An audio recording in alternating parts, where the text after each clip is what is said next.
Hi, everyone. Can you hear me? I mumble. I apologize for that in advance. Consuelo, that was amazing. Hard to follow. Tough act to follow. Julia, thank you for having us. Todd, you're very kind. It chokes me all up. I am delighted to be here. Hello. I'm an autistic person. Surprise. And my autistic brain wanders a bit. I have an awful lot to say today, and I'm really excited to be here. So I'm going to sort of read a lot of this, if that's cool. Is that cool? Cool. Excellent. So story about that ad. It was made in 2001, the summer before 9/11 happened. We'd shipped it to the network before the attacks, actually. It was already slated to run in Game 1 of the World Series, and it was a big deal for us, both at McCann, where I worked, it's the ad agency, and at MasterCard, because it was a 60 cut together from a series of 5 Priceless ads about these 2 kids on a road trip in a Volkswagen microbus. And 60s were pretty rare even back then. So it wasn't like the old days. It was a special event. And then 9/11 happened. Between the time we shipped it and when it was scheduled to air, I was here. It was a terrible, terrible day. And all these other brands made custom ads for 9/11. The World Series was in New York City that year, and the game became a comeback of sorts for fans and for brands, and really for America as well. The other ads in Game 1 were custom made for the event, and they were patriotic. They were even kind of jingoistic, made for the moment. But we aired ours unchanged. We didn't change a thing. We just left it with the network. And ours was the one that resonated. There was no social media back then, but it was a hit. And you may wonder why. After 9/11, most ads tried to declare patriotism, and ours didn't do that. It didn't declare anything. It showed America as it's lived. So 2 kids, a summer, baseball, priceless. I'm sorry, I have to look down a little for the mic, or you won't hear me. It was made before the tragedy, so it felt true. It was true. It was emotionally true, and it made the reactive patriotic spots feel performative. So we sidestepped the whole "Who Loves America Most" contest that was happening in the game that year because we showed real American life, conceived and shot and edited the summer before. We made an ad about America, not 9/11, which made the new flag-waving ads feel staged and even kind of performative, or at worst opportunistic.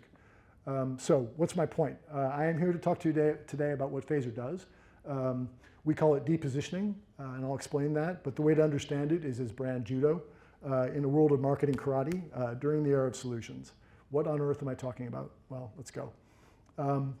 So I'm not telling you anything new here, but just to back it up, the average American is exposed to 2 million ads a year, 2 million ads. And Havas's Meaningful Brand Study says that people wouldn't care if 78% of brands disappeared altogether. 78% gone, wouldn't mind a bit. Why? Modern brands are narcissists. They only care about their own stories, their brand purpose, their beloved differentiation. They don't start with the reason people buy, which is pain. Pain, need states, all the marketing science shows this, and we're deep in the marketing science. People buy because they have a pain point, a need, and it makes sense, but we ignore it as marketers, except at Phaser. So that's one problem. There's an even bigger problem, and another one coming after that, and that is a cultural one. So it's the lack of trust in institutions, which includes brands. This has been going on since Watergate, and it's worse now than ever. Trust in brands hovers at 50% today, according to Edelman. It's the lowest since 2016, and according to Ipsos, trust is the #1 driver of loyalty and market share for brands. So what that means is that half of all brands in business today aren't even in the game. They're out before they even start because they're doing it wrong, frankly, according to me at least, but I have a lot of opinions. So the trust deficit is real, but there's an even big problem, and that is that marketing is stuck in an outdated era. It's 15 years behind. I've been working on this theory for about 15 years now, and I believe really strongly in it, and I'm confounded as to why the rest of the industry doesn't understand, but let's go into it. Here's the thing.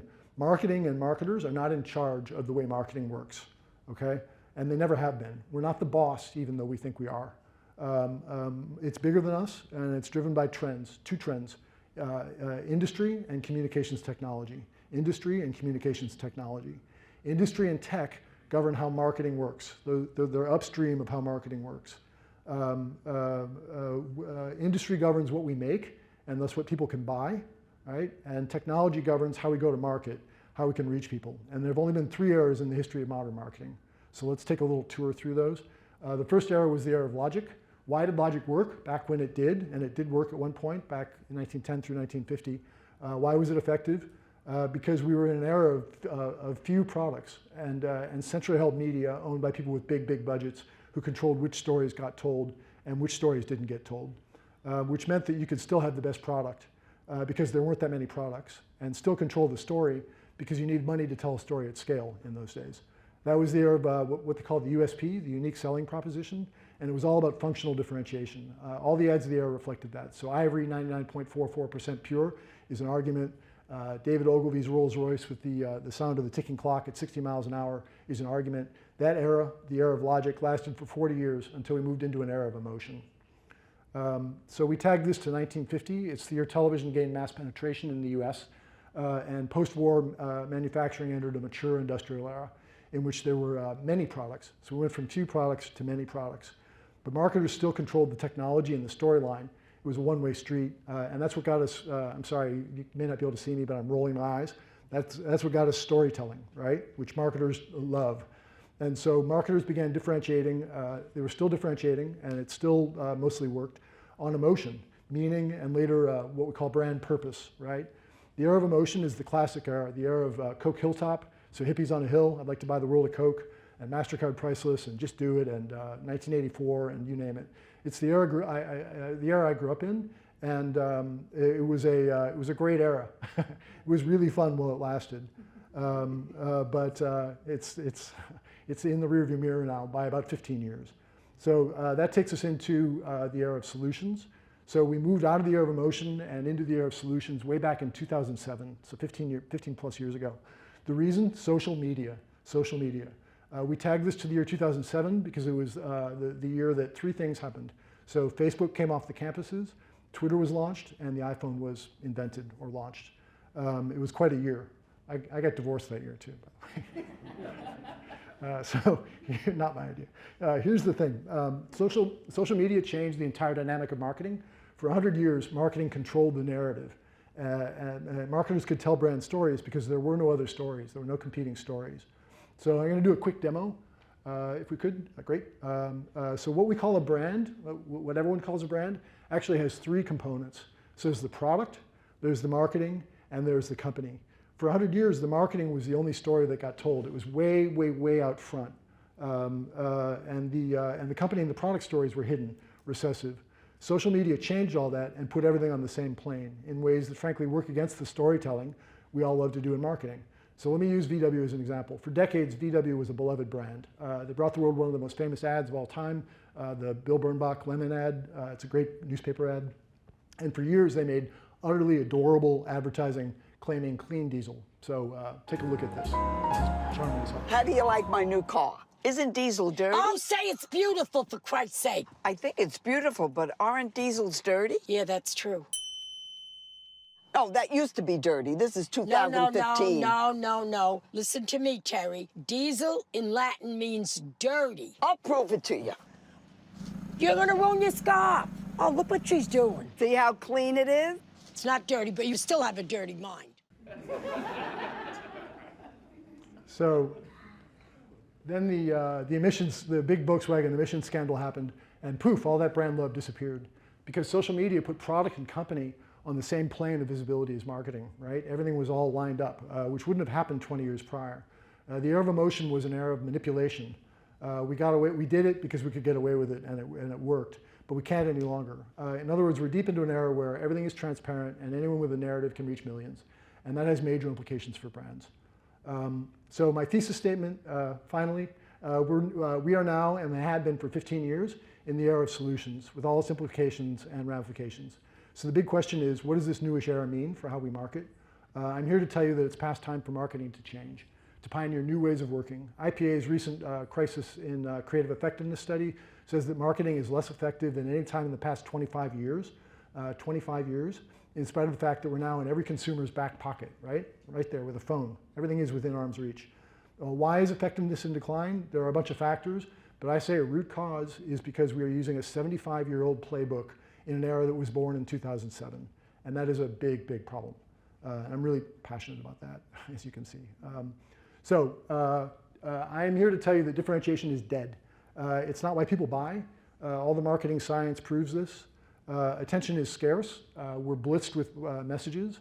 There's no more white space, so it's impossible to be different for more than 10 minutes.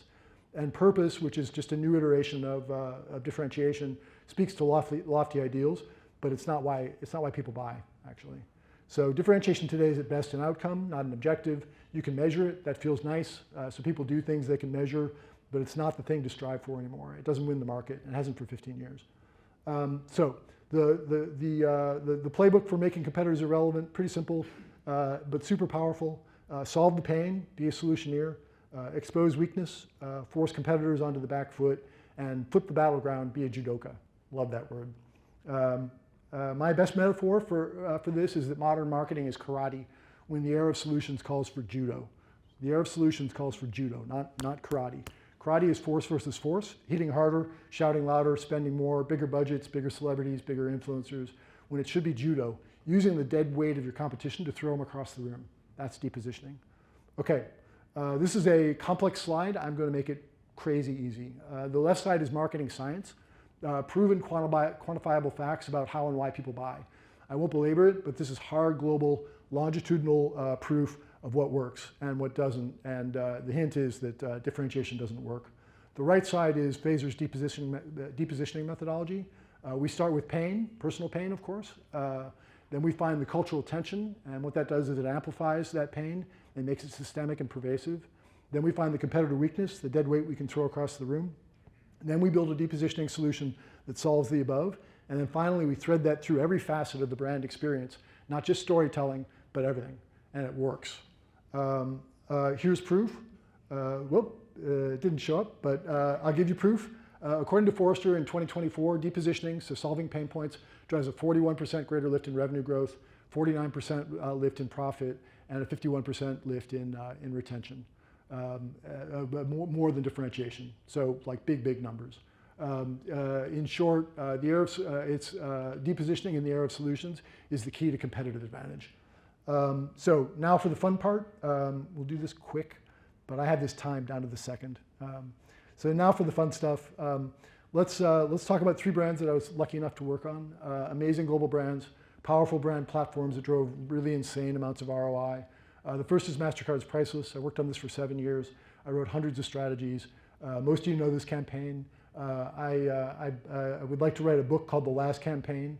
That's what I think of it as, because it's the last campaign we all watched together before the world fragmented.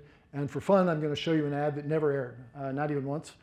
We made this for the Grammys in 2002. I was at the shoot with Slash, the guitar player, and his hat. It's a long story. It didn't air because in those days, the CEO of MasterCard, and this is really unusual, had to personally approve every Priceless ad, every ad that the brand made before it went on air. And he didn't like it. He thought it was off-brand. And he may have been right at the time, although the campaign evolved a lot.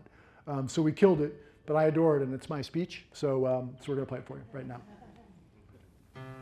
Your first amp, $200. Your first strap, $30. Your first guitar, $450. Mind if I try?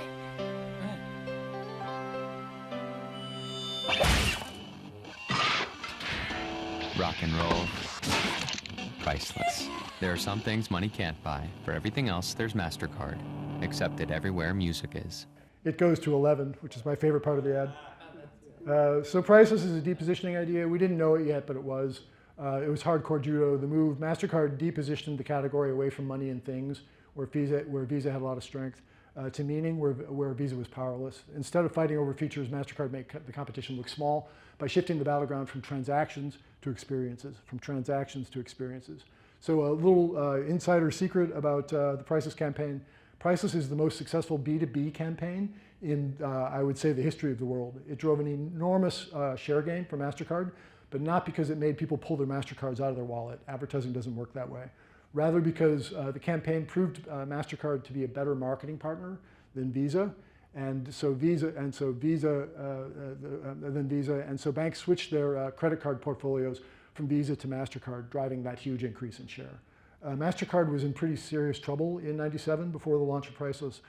10 years after that, with the campaign stronger than ever, MasterCard went public. Today it trades at about $600 a share. And Priceless is still going strong all over the world. It'll be 30 years in 2 years. IBM, I wrote the strategy that became Smarter Planet when I was at Ogilvy in 2007.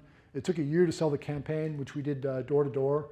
It was retail politics, so to speak, because we weren't creating a campaign, we were creating a movement within IBM among IBMers.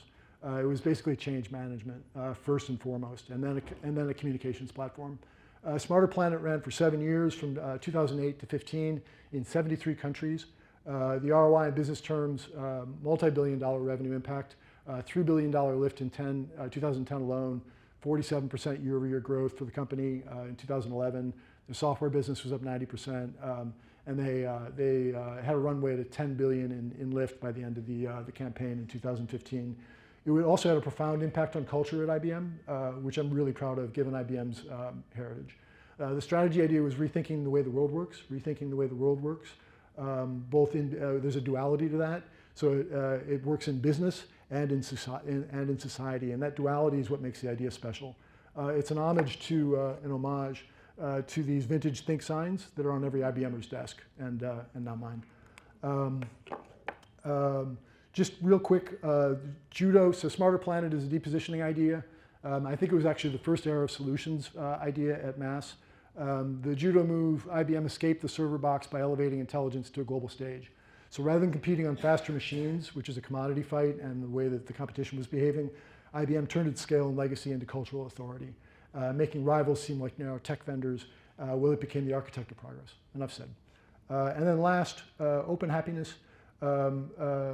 This won Market of the Year at Cannes in 2013. I led strategy for Coke for McCann World Group for a decade. It was a wonderful time with an amazing client, a guy named, he's advertising famous, Jonathan Mildenhall, who now runs Rocket and Rocket Mortgage, and did that really marvelous Take Me Home Country Road ad in the Super Bowl this year. It was the only good ad in the Super Bowl this year. Open happiness doesn't need much introduction, but I want to show you something for fun. So this was the precursor to Open Happiness. It came out just the year before Open Happiness came out. I like to think of it as the first Open Happiness ad, even though it wasn't technically, because it was Jonathan's first thing. And it paved the way for Open Happiness, which was a global juggernaut. So with that, take a look at this.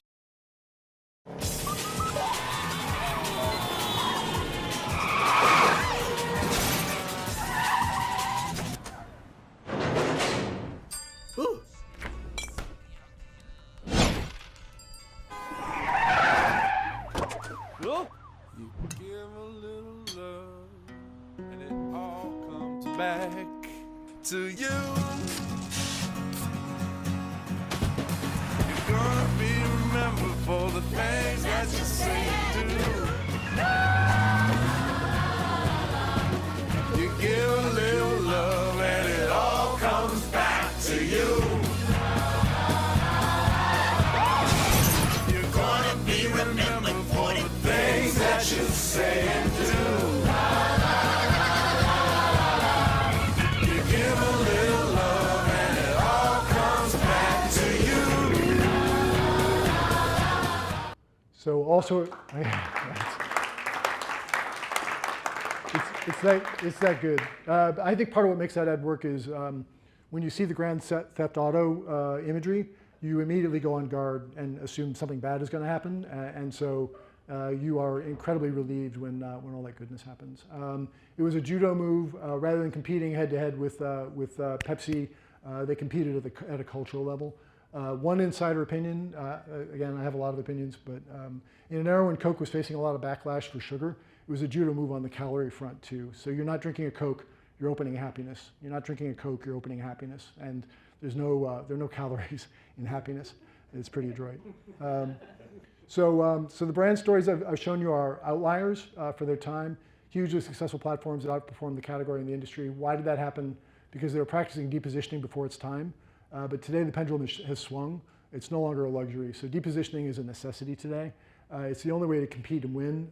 Marketing science proves it, and the shift in errors proves it. Just very fast, this is the best example of mass depositioning in existence today. It is super smart. Yeah, it's great. And the insight is really that water is boring, and so they made it edgy and gave it an iron fist. So I know a lot of what I'm saying sounds like heresy if you're in the marketing space. Trust me, I sound like a heretic. But call it what you want, breaking the mold, be a black sheep, whatever you want. I'm telling you the time has come to do it a different way. What's that way? Depositioning. Do it and you'll dominate. That's it. Thank you.